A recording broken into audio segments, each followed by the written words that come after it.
96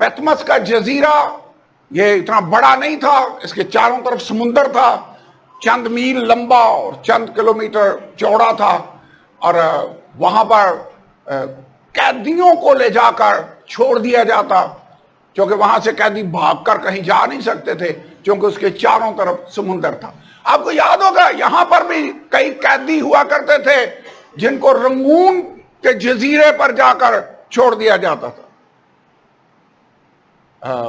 وہ بھی جزیرہ تھا جہاں پر جس کو قید کے طور پر استعمال کیا جاتا۔ یہاں بھی پیتمس کا جزیرہ تھا جہاں پر یوحنا کو قید کر دیا گیا۔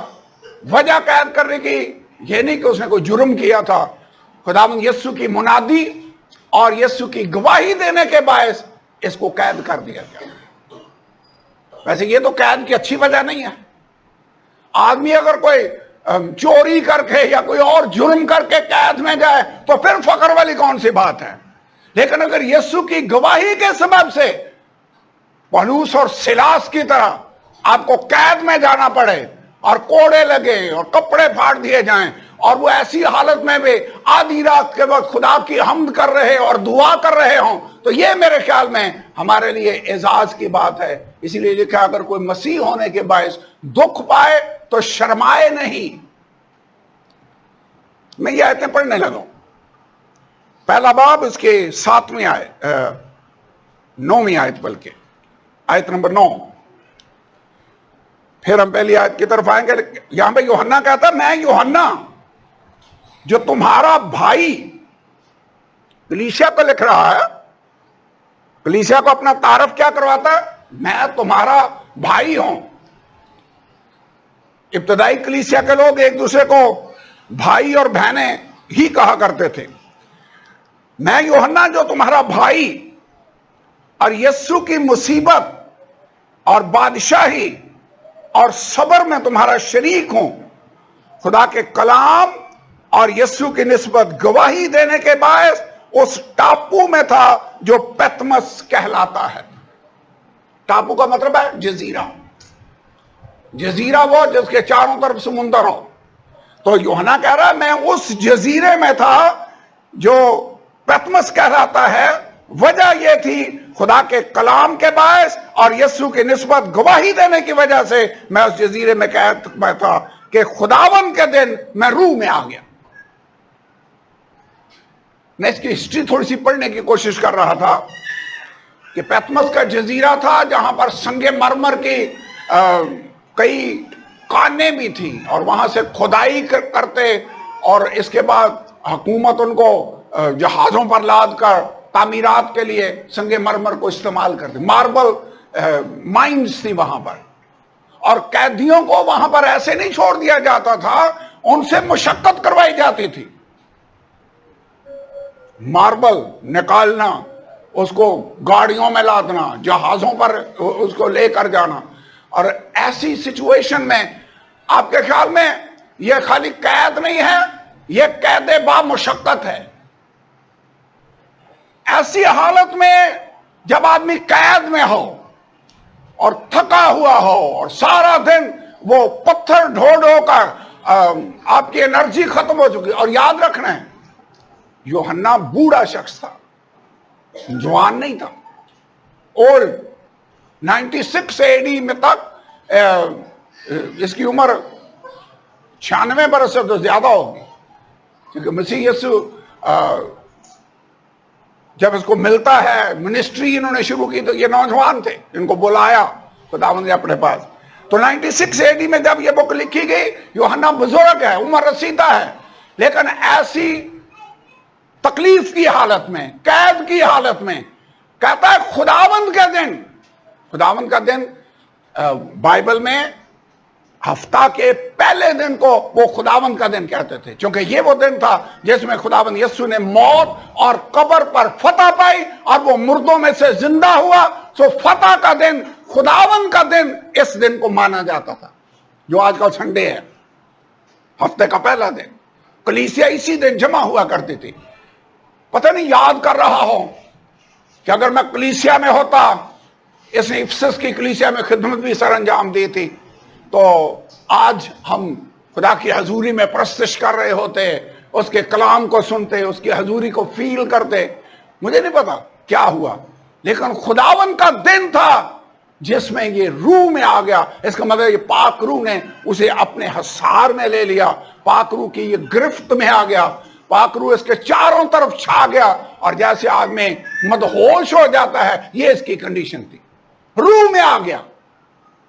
ویسے آپ میرے اور آپ کے لیے یہ انکریجمنٹ کی بات نہیں ہے کہ حالات چاہے کتنے بھی ٹف کیوں نہ ہو جائے، مصیبت کتنی بھی کیوں نہ ہو جائے، ہمارا خدا نہ ہمیں چھوڑتا ہے اور نہ ہم سے دستبردار ہوتا ہے. خدا دیکھ رہا تھا کہ یہ میرا بندہ میرے کلام اور میری گواہی کے سبب سے جزیرے پر قید میں ہے، یہ پریشان ہے، یہ مجھے یاد کرے. خداوند کے دن وہ روح میں آ گیا، اور پھر خدا نے اس سے کلام کرنا شروع کر دیا. اس نے اپنے پیچھے نرسنگے کی سی آواز سنی، اور اسے مڑ کر ادھر دیکھا تو اسے خداوند یسوع نظر آیا. خداوند کا شکر ادا کریں. چاہے آپ مچھلی کے پیٹ میں سمندر کی تہہ میں بھی چلے جائیں، جیسے یونا چلا گیا، وہاں سے اس نے خدا کو پکارا تو خدا نے اس کی دعا کا جواب دیا. چاہے مشکل میں ہوں، پولس اور سیلاس کی طرح قید میں ہوں، یوحنا کی طرح پتمس کے جزیرے میں قید ہوں، خدا وہاں پر بھی ہمیں نہیں چھوڑتا. خدا آپ کے کسی مشکل میں آپ کو نہیں چھوڑے گا. اس نے کہا نہ میں تمہیں چھوڑوں گا نہ تم سے دستبردار ہوں گا، دیکھو میں دنیا کے آخر تک ہمیشہ تمہارے ساتھ ہوں. خدا ان کا شکر، تو ہمیں چھوڑتا نہیں ہے، تو ہمارے ساتھ. یوحنا نے یہ جو بک لکھی، یہ کسی بڑے صوفے پر بیٹھ کر اے سی لگا ہوا ہے اور وہاں پر لکھ رہا تھا. ایسی سچویشن تھی، تکلیف میں ہے، پتمس کے جزیرے میں قید. ویسے پولس نے زیادہ تر خط قید کی حالت میں تھا جب لکھے. ایسی حالت میں کلیسیا کو کہتا میں تمہیں کہتا ہوں خوش رہو، پھر کہتا ہوں خوش رہو. لکھ کہاں سے رہا ہے؟ جیل سے. میں خدا کا شکر ادا کرتا ہوں کہ جو اطمینان خدا نے ہمیں دیا ہے، جو تجربہ اس نے ہمیں دیا ہے، یہ تجربہ کسی حالات پر منحصر نہیں ہے. حالات اچھے ہوں برے ہوں، ہمارا خدا ہمارے ساتھ ہوگا. خواہ موت کے سایہ کی وادی میں سے میرا گزر ہو، میں کسی بلا سے نہیں ڈروں گا کیونکہ تو ہمارے ساتھ ہے. یوحنا پتمس کے جزیرے میں ہے، قید میں ہے، مشقت بھی ہو رہی ہے، عمر رسیدہ بھی ہے، تھک بھی چکا ہے، لیکن ایسے حالات میں خداوند کے دن روح میں آ گیا، اور خداوند یسوع نے اس سے کلام کرنا شروع کیا. اسے وہ ساری باتیں دکھائیں جیسے کوئی ٹی وی پر ایسے کوئی فلم دیکھ رہا، دکھائیں اس کو، اور پھر اسے حکم دیا لکھ لے یہ ساری باتیں. اور اس نے لکھ لی، اور آج ہم یہاں پر اسلام آباد کے اندر بیٹھے ہوئے ان کو پڑھ رہے ہیں اور خدا کی برکت کو حاصل کر رہے ہیں. خدا تیرا شکر ہے کہ تو ہر طرح کے حالات میں اپنے بندوں کے ساتھ ہوتا ہے اور انہیں کلام دیتا ہے. یہ پہلی آیت کی طرف میں آنا چاہتا ہوں. یسوع مسیح کا مکاشفہ. یہ بک جو ہے، یہ کتاب صرف پیشن گوئیاں ہی نہیں ہے، یہ مکاشفہ ایک ہستی کا مکاشفہ ہے، اور وہ ہستی خداوند یسوع مسیح ہے. کیونکہ جو مسیح یسوع کا مکاشفہ پا لیتا ہے کہ وہ کون ہے، اسے آنے والی باتیں اور اس وقت کی باتیں اور جو ہو چکی ہیں خدا ساری باتیں بتا سکتا ہے. یہ مکاشفہ دراصل خداوند یسوع مسیح کا مکاشفہ ہے، جو اسے خدا کی طرف سے اس لیے ہوا کہ اپنے بندوں کو یہ باتیں دکھائے جن کا جلد ہونا ضرور ہے. خدا آنے والی باتیں اپنے بندوں پر ظاہر کرتا ہے. اس مکاشفہ کی کتاب لکھوانے کا مقصد تھا تاکہ نہ صرف اس دور کی کلیسیا بلکہ آج کی دور کی کلیسیا بھی آگاہ ہو جائے کہ آنے والے وقت میں کیا کچھ ہونے والا ہے. خدا دکھا دیتا ہے، بتاتا ہے مستقبل کی باتیں. یہاں پر بھی یہ اسی لیے اس کو لکھا.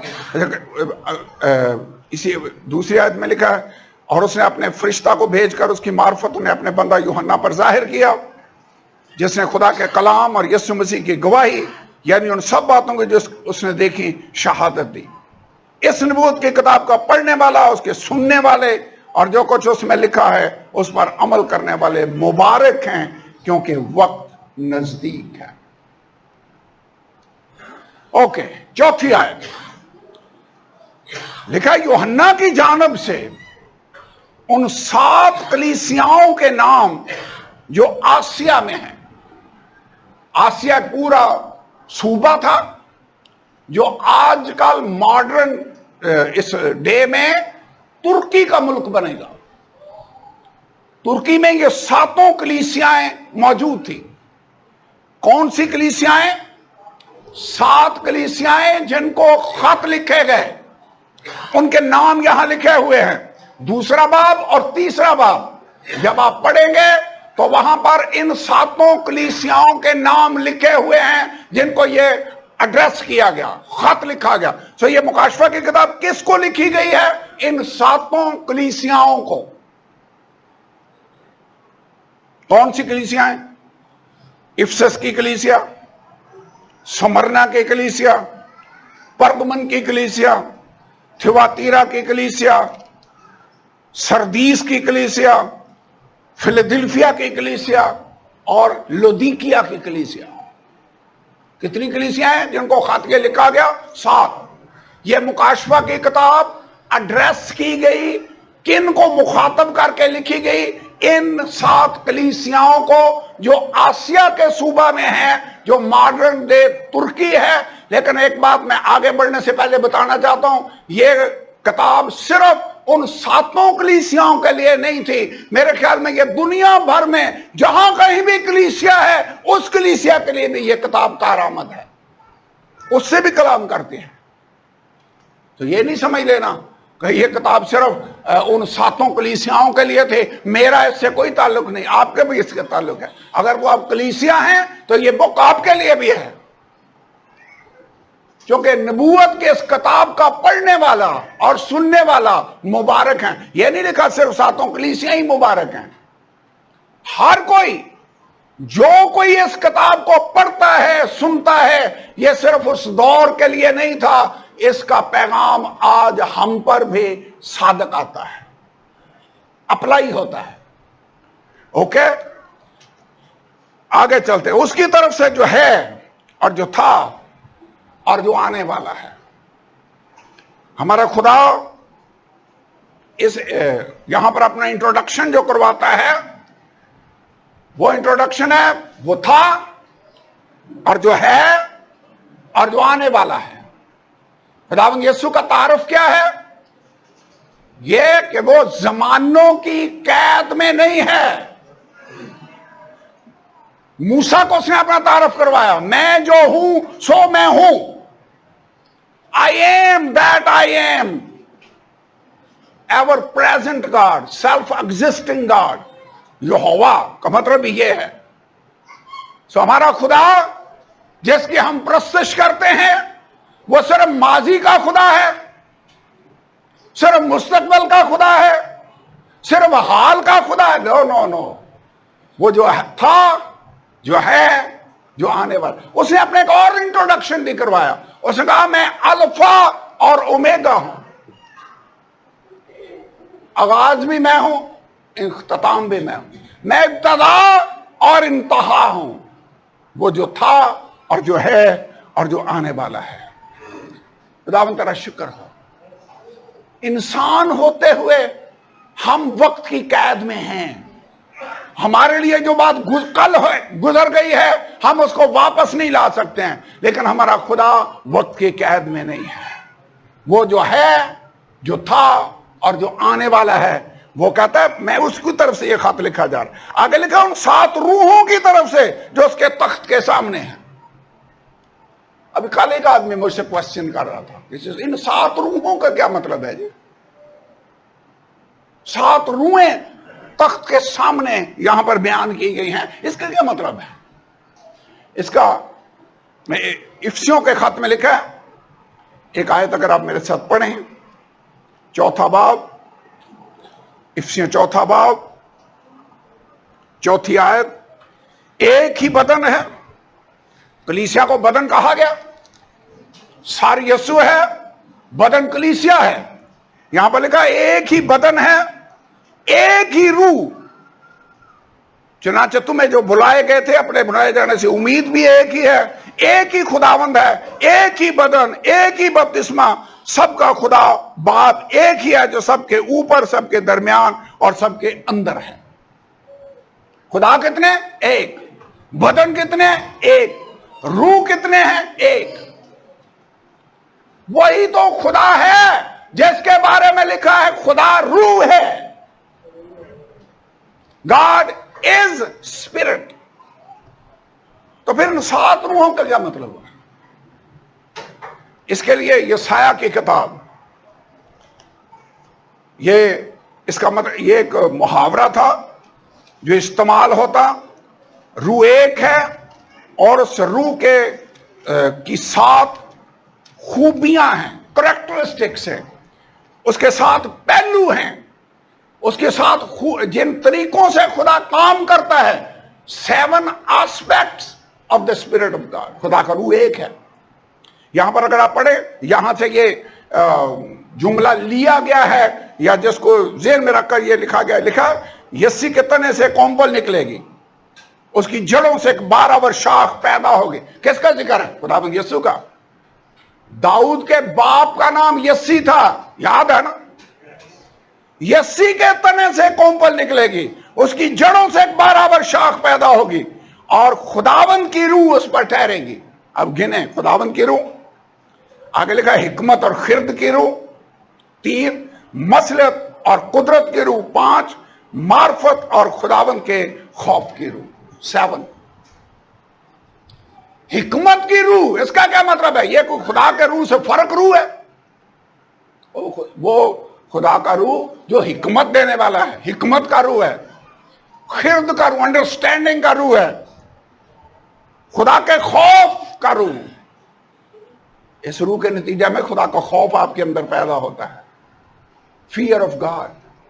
کہنا میں صرف یہ چاہ رہا ہوں کہ یہاں پر جو 7 روحوں کا ذکر ہے، یہ ایک ہی روح کے 7 مختلف پہلو ہیں، 7 آسپیکٹس ہیں جن کا ذکر ہے. روح ایک ہے لیکن یہ 7 مختلف طریقوں سے اپنے آپ کو ظاہر کرتا. مثلا روح کی نعمتوں کا ذکر بھائی یاسر پڑھا ہم نے. روح ایک ہے، اسی روح کے وسیلہ سے کسی کو حکمت کا کلام، کسی کو علمیت کا کلام، کسی کو ایمان، کسی کو شفا دینے کی توفیق، طرح طرح کی زبانیں، زبانوں کا ترجمہ، نبوت. پہلا کرنتھیوں 12واں باب، وہاں پر روح کی 9 نعمتوں کا ذکر ہے. روح ایک ہی ہے. پڑھا ایسے لکھا، روح ایک ہے جو سب میں ہر طرح کا اثر پیدا کرتا ہے. اوکے آگے چلتے ہیں. میرے خیال میں اتنا کافی ہے، اس کی میں مزید ڈیٹیل میں نہیں جاؤں گا. مکاشفہ کی کتاب، ورنہ یہ پورا چیپٹر کور کرنا مشکل ہو جائے گا. ان 7 روحوں کی طرف سے جو اس کے تخت کے سامنے ہیں، یسوع مسیح کی طرف سے جو سچا اور مردوں میں سے جی اٹھنے والوں میں پلوٹا. یسوع جی اٹھنے والوں میں پلوٹا ہے. یہ تو ہم نے ابھی تازہ اس پر سٹڈی کی تھی. فرسٹ بورن، پہلے پھلوں کی عید یاد ہے پرانے عہد نامے میں. پہلے پھل جب کاٹتے، پورے باندھتے، اسے خدا کے حضور میں لے کر جاتے. فصل کی کٹائی کا آغاز. یسوع مسیح ناصری جو مر چکے ہیں ان میں زندہ ہوا اور مردوں میں سے جی اٹھنے والوں میں پلوٹا ہے. اس کا مطلب اور لوگ بھی ہیں جو زندہ ہونے والے ہیں.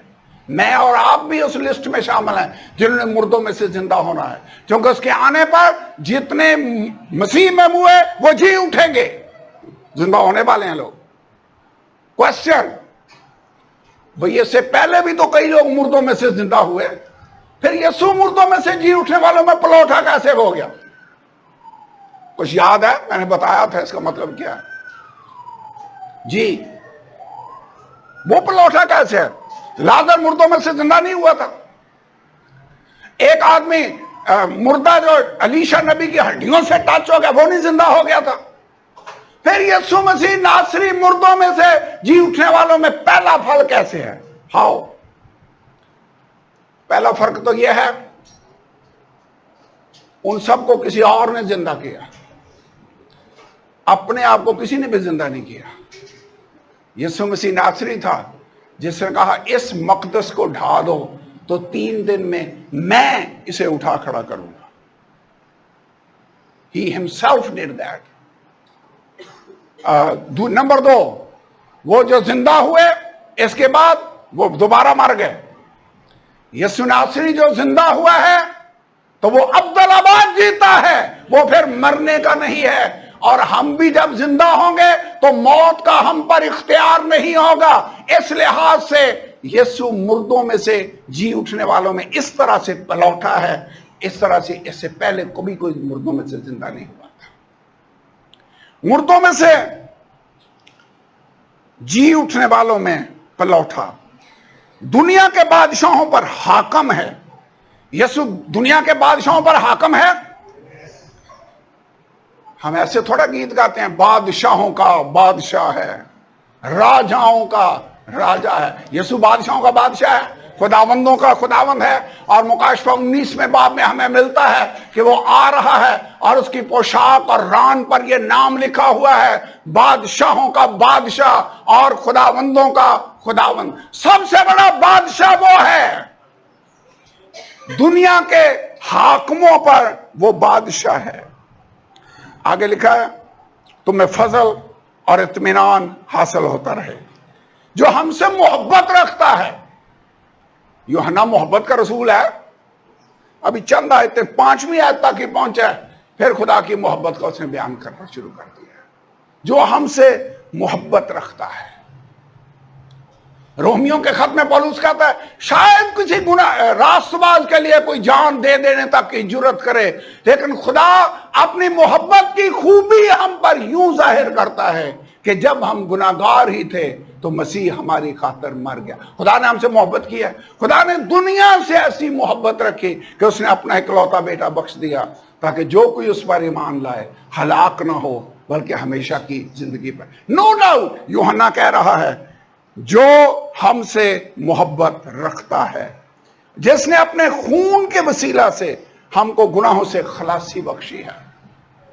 کتنے ہیں جن کو یسوع کے خون کی وجہ سے گناہوں سے رہائی مل گئی ہے؟ ملی ہے۔ ہمیں اس کا شکر ادا کرنا چاہیے۔ جب وہ یسوع کا بیان کر رہا ہے تو کہہ رہا ہے وہ حاکموں پر بادشاہ ہے، وہ خداوندوں کا خدا اور بادشاہوں کا بادشاہ ہے، جو ہم سے محبت رکھتا ہے۔ اس کے خون کے سبب سے ہمیں گناہوں سے خلاصی اور مخلصی مل گئی ہے۔ آگے لکھا 6 آیت، ہم کو ایک بادشاہی بھی اور اپنے خدا اور باپ کے لیے کاہن بھی بنا دیا۔ 2 چیزیں بنایا اس نے مجھے اور آپ کو۔ کیا بنایا ہے؟ بادشاہ بنایا ہے اور کاہن بھی بنا دیا ہے۔ ویسے پرانے عہد نامے میں ساؤل نام کا بادشاہ تھا، پہلا بادشاہ۔ جب اس نے کاہن کا کام کرنے کی کوشش کی تو خدا ناراض ہوا۔ اس نے کہا تو نے کیوں قربانی پیش کی؟ ایک اور بادشاہ تھا جس نے قربانی پیش کرنے کی کوشش کی ہیکل میں، کاہن کھڑا ہو گیا۔ اس نے کہا اے بادشاہ، یہ یہاں پر خدمت کرنا تیرا کام نہیں ہے، تجھے خدا نے بادشاہ ہونے کے لیے مقرر کیا، تو کاہن نہیں ہے۔ لیکن یہاں پر خدا کا شکر ہو کہ یسوع نے ہمیں کاہن بھی بنایا ہے اور بادشاہ بھی بنا دیا ہے۔ بادشاہ کیوں ہے؟ کیونکہ ہمارا باپ بادشاہ ہے۔ ویسے کہ ملکہ الزبتھ مری ہے تو اس کا بیٹا بادشاہ بن گیا۔ بادشاہ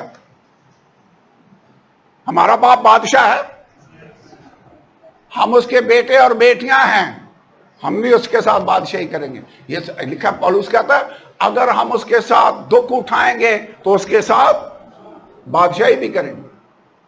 یسوع نے کہا تم میں یہاں بہت سے ہیں جو اسرائیل کے 12 تختوں پر بیٹھ کر اسرائیل کے 12 قبیلوں کا انصاف کریں گے۔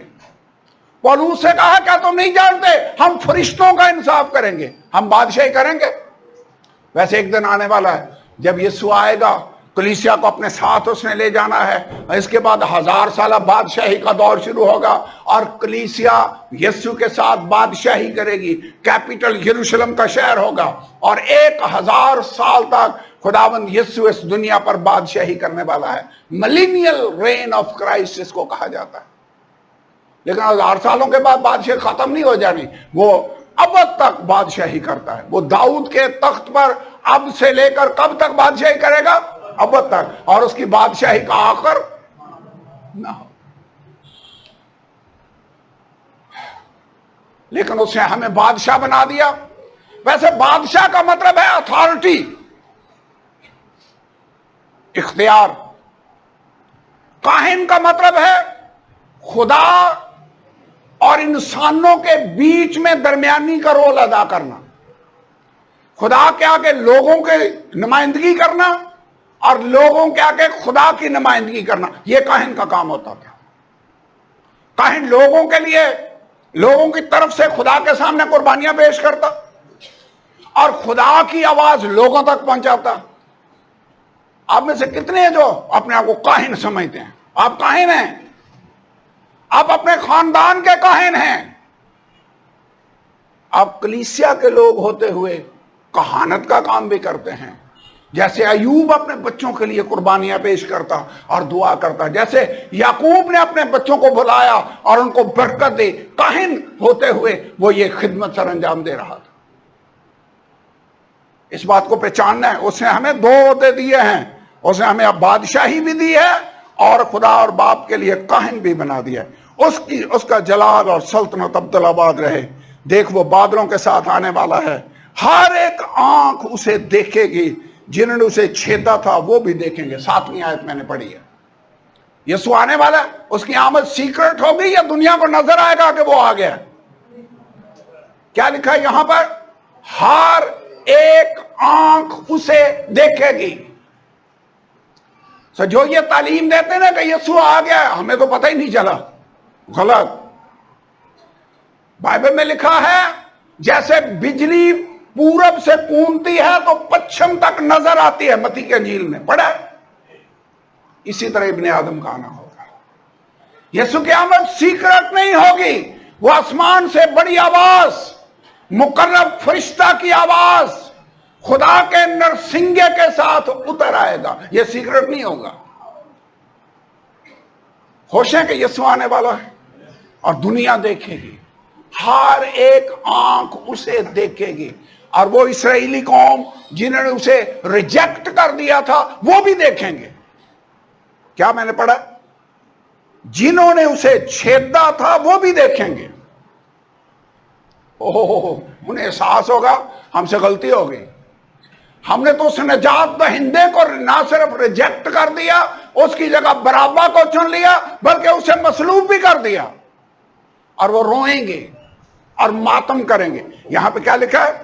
جنہوں نے اسے چھیدا تھا وہ بھی اسے دیکھیں گے اور زمین کے سب قبیلے اس کے سبب سے چھاتی پیٹیں گے. بے شک. آمین. آج ہم سٹڈی کیا کر رہے ہیں؟ سمجھ آ گئی ہے؟ مکاشفہ کی کتاب. یسوع آنے والا ہے، یہ ہمارے لیے ہوپ ہے.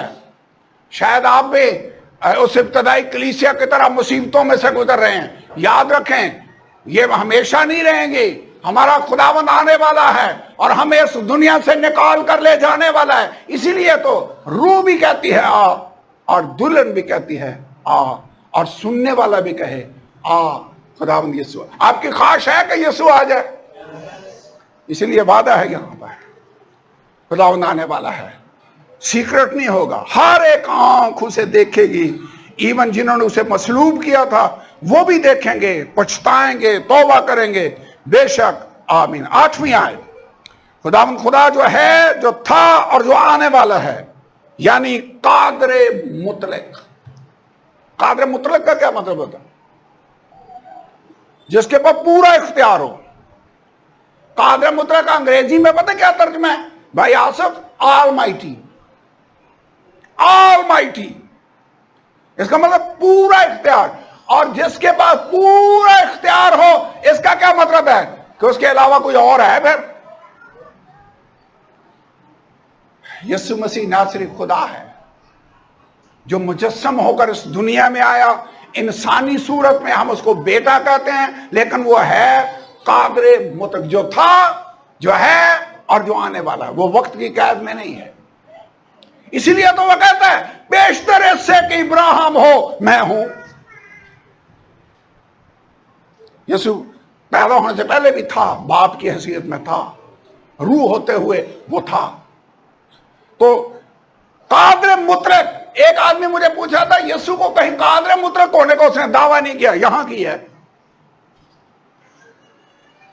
وہ کہتے وہ تو بیٹا ہے، وہ تو دوسرے نمبر پر ہے، قادر مطلق تو باپ ہے۔ یسوع باپ ہی تھا جو مجسم ہو کر اس دنیا میں آیا، کیونکہ قادر مطلق دو نہیں ہو سکتے، قادر مطلق ایک ہی ہوگا۔ اور اگر یسوع وہ قادر مطلق ہونے کا دعویٰ کر رہا ہے تو اس کا مطلب ہے وہ خدا ہے۔ اسی لیے تو ایک شاگرد نے کہا، جب یسوع نے کہا نا میرے باپ کے گھر میں بہت سے مکان ہیں، اگر نہ ہوتے تو میں تم سے کہہ دیتا، اس نے کہا خداوند باپ کو ہمیں دکھا، یہی ہمیں کافی ہے۔ اور یسوع نے کیا کہا؟ اس نے کہا فلپس، میں اتنی مدت سے تمہارے ساتھ ہوں، کیا تم مجھے نہیں جانتا؟ کیوں تو کہتا ہے باپ کو ہمیں دکھا؟ کیا تو یقین نہیں کرتا کہ باپ مجھ میں رہ کر یہ سارے کام کرتا ہے؟ میں اور باپ ایک ہے، جس نے مجھے دیکھا اس نے باپ کو دیکھا۔ تو یسوع باپ ہے، یسوع خدا ہے، اسی لیے وہ کہہ سکتا ہے خداوند کو خدا جو ہے اور جو تھا اور جو آنے والا۔ ویسے آنے والا کون ہے؟ یسوع آنے والا ہے، یہ یسوع کی بات ہو رہی ہے۔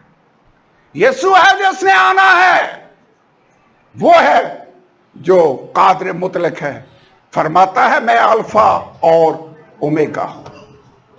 9ویں آیت ہے، میں یوحنا جو تمہارا بھائی یسوع کی مصیبت اور بادشاہی اور صبر میں تمہارا شریک ہوں، خدا کے کلام اور یسوع کی نسبت گواہی دینے کے باعث اس ٹاپو میں تھا جو پیتمس کہلاتا ہے۔ یوحنا کلیسیاؤں کو لکھ رہا ہے جو مصیبت میں ہیں، جو دکھ اٹھا رہی ہیں۔ رومی شہنشاہ ڈومیشن تھا جو اس وقت کلیسیا کو بہت زیادہ تنگ کر رہا تھا، لوگوں کو جلایا جا رہا تھا، درندوں کے آگے پھینکا جا رہا تھا۔ اور یوحنا کہہ رہا ہے میں یوحنا تمہارا بھائی یسوع کی مصیبت، بادشاہی اور صبر میں تمہارا شریک ہوں، میں تم سے الگ نہیں ہوں۔ تم دکھ اٹھا رہے ہو، میں بھی دکھ اٹھا رہا ہوں۔ کہتا میں اس ٹاپو میں تھا جو پیتمس میں تھا۔ 10ویں آیت کہ خداوند کے دن روح میں آ گیا اور اپنے پیچھے نرسنگے کی سی ایک بڑی آواز سنی۔ میں سوچ رہا تھا پیچھے نرسنگے کی آواز سنی، اس کا کیا مطلب ہے؟ لگتا ہے یوحنا ادھر دیکھ رہا ہے، آواز اسے پیچھے سے آئی ہے، اور پھر اسے مڑ کر پیچھے دیکھا۔ جدھر سے آواز آئے ویسے آدمی مڑ کر ادھر دیکھتا ہے۔ پڑھیے کیا لکھا، خداوند کا دن میں روح میں آ گیا۔ 10ویں آیت اور اپنے پیچھے نرسنگے کی سے ایک بڑی آواز سنی۔ آواز کیا آئی کہ جو کچھ تو دیکھتا ہے اس کو کتاب میں لکھ کر 7 کلیسیاؤں کے پاس بھیج دے، یعنی افسس، سمرنا، پرگمن، تھیواتیرا، سردیس، فیلادلفیا اور لودیکیا میں۔ میں نے اس آواز دینے والے کو دیکھنے کے لیے منہ پھیرا جس نے مجھ سے کہا تھا۔ پیچھے سے آواز آئی جو تو دیکھ رہا ہے اس کو لکھ لے اور ان 7 کلیسیاؤں کو پہنچا دے۔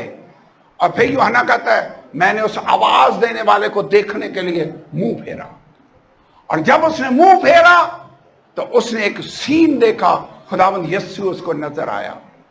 اور اس کو پڑھنے سے پہلے میں آپ کو بتانا چاہتا ہوں خداوند یسوع اس کو جلالی صورت میں نظر آیا۔ یہ اس صورت میں نہیں تھا جس کے ساتھ وہ 3.5 سال پھرتے رہے تھے، یہ جلالی حالت میں ہے۔ یہ وہ والا نہیں ہے جس کی چھاتی کا سہارا لے کر بھی یہ باتیں کر لیا کرتا تھا، نو نو نو۔ آج جب اس کو نظر آیا تو جاہو جلال میں نظر آیا۔ ویسے جلال کی تھوڑی سی جھلک اس پہاڑ پر بھی انہوں نے دیکھی تھی، یاد ہے ابھی میں نے جس کا ذکر کر رہا تھا۔ پطرس، یعقوب اور یوحنا نے جب جلال دیکھا تو کہنے لگے خداوند ایلیا اور موسیٰ بھی یہاں پر ہے، بہتر ہم 3 ڈیرے یہاں پر بنا لیں، ایک تیرے لیے، ایک موسیٰ کے لیے، ایک ایلیا کے لیے۔ ہاں، اب اس جلال میں نظر آیا تو پھر یوحنا مردہ سا ہو کر گر پڑا، اور یسوع نے اپنا ہاتھ اس پر رکھا اور اسے کہا خوف نہ کر۔ اب میں اس کو پڑھتا ہوں، اور کاہن کے روپ میں اس کو نظر آیا، چونکہ وہ ہماری شفاعت کے لیے اب تک زندہ ہے، عبرانیوں کے خط میں لکھا ہوا ہے۔ 12ویں آیت، میں نے اس آواز دینے والے کو دیکھنے کے لیے منہ پھیرا جس نے مجھ سے کہا تھا، اور پھر کر سونے کے 7 چراغدان دیکھے۔ سب سے پہلی نظر اس کی کس چیز پر پڑی؟ چراغدان۔ اس وقت بجلی نہیں ہوتی تھی، لائٹ کے لیے لیمپ سٹینڈ استعمال ہوتے تھے، چراغدان، اور اس نے 7 چراغدان دیکھے۔ یہ نہیں کہ ایک ہی چراغدان تھا جس کی 7 نلیاں سی ہوں، نہیں، ویسے نہیں، یہ 7 سیپریٹ چراغدان اس نے دیکھے۔ کہتا میں نے 7 چراغدان دیکھے، اور ان چراغدانوں کے بیچ میں آدم ذات تھا، ایک شخص دیکھا۔ اب یاد رکھنا ہے، اس سے پہلے کہ میں آگے جاؤں، مکاشفہ کی کتاب تشبیہوں میں ہے، جیسے کوئی پکچرز آپ کو دکھائی جاتی ہیں اور ان کا مطلب ہے۔ ان چراغدانوں کا بھی مطلب تھا، یہ چراغدان کسی چیز کو ظاہر کر رہے ہیں۔ آپ کو یاد ہے دانیل کو خدا نے خواب میں ایک بڑا مجسمہ دکھایا جس کا سر سونے کا، بازو اور سینہ چاندی کے۔ اس کا مطلب تھا کہ سر بابل کی بادشاہی، سینہ اور چاندی مادی کی بادشاہی اور فارس کی بادشاہی کو ظاہر کرتے تھے، پیٹ یونان کی بادشاہی کو، اور ٹانگیں روم کی بادشاہی کو ظاہر کر رہی تھی۔ پڑھا ہے نا، یاد ہے؟ بائبل پڑھتے ہیں، یاد، سمجھ آ رہی ہے میری بات کی؟ مورت دکھائی گئی، وہ آنے والی بادشاہیوں کو ظاہر کر رہی تھی۔ یوحنا یہاں پر مڑ کر پیچھے دیکھتا ہے، اس کو چراغدان نظر آئے۔ چراغدان کسی چیز کو ظاہر کرتے ہیں۔ کس چیز کو ظاہر کرتے ہیں؟ میرے ساتھ آگے پڑھیں، خداوند نے خود اس کی ایکسپلینیشن دیکھی۔ 20ویں آیت، یعنی ان 7 ستاروں کا بھید جنہیں تو نے میرے دائنے ہاتھ میں دیکھا تھا۔ یسوع پھر کہاں رہا تھا؟ چراغدانوں کے بیچ میں، اور 7 ستارے اس کے دائنے ہاتھ پر تھے، اور ان سونے کے 7 چراغدانوں کا، اور لکھا ہے وہ 7 ستارے تو 7 کلیسیاؤں کے فرشتے ہیں، اور وہ 7 چراغدان کلیسیائیں ہیں۔ تو اس کا مطلب ہے یسوع کہاں پھر رہا ہے؟ 7 چراغدانوں کے بیچ میں۔ مسیح نے خود ایکسپلینیشن کی ہے کہ یہ چراغدان کلیسیاؤں کو ظاہر کرتے ہیں، 7 کلیسیاؤں کو۔ کون سی 7 کلیسیاں ہیں بھائی نصیر؟ جن کے نام میں نے پڑھے ہیں، افسس کی کلیسیا، لودیکیا کی کلیسیا، سمرنا کی کلیسیا، پرگمن کی کلیسیا، تھیواتیرا کی کلیسیا، یہ ساری 7 کلیسیاں ہیں، چراغدانوں کو ظاہر کرتے ہیں۔ آگے پڑھتے ہیں، لکھا ان چراغدانوں کے بیچ میں آدم ذات تھا، ایک شخص دیکھا جو پاؤں تک کا جامہ پہنے، سونے کا سینہ پر باندھے ہوئے تھا۔ یہ سینہ بند کاہن باندھا کرتے تھے، جس کے اوپر جو پتھر لگے تھے وہ 12 پتھر ہوتے تھے جو اسرائیل کے 12 قبیلوں کو ظاہر کرتے تھے۔ تو یہ کاہن کے روپ میں خداوند یسوع اس کو نظر آ رہا ہے۔ کہتا ہے پاؤں تک کا جامہ پہنے ہوئے۔ ڈریس کہاں تک تھا؟ جیسے وہ چوگا پاؤں تک کا پہنتے ہیں، ویسا جیسے کاہن ڈریس پہنتے تھے۔ اس نے کہا وہ پاؤں تک کا جامہ پہنے، سونے کا سینہ بند، سینے پر باندھے ہوئے، اس کا سر اور بال سفید اون، بلکہ برف کی مانند سفید تھے۔ ویسے خداوند یسوع جب مرا تو وہ 33 سال اس کی ایج تھی، بال تو سفید نہیں ہوئے، لیکن یہاں پر جب اسے نظر آ رہا ہے تو اس کے بال سفید ہیں۔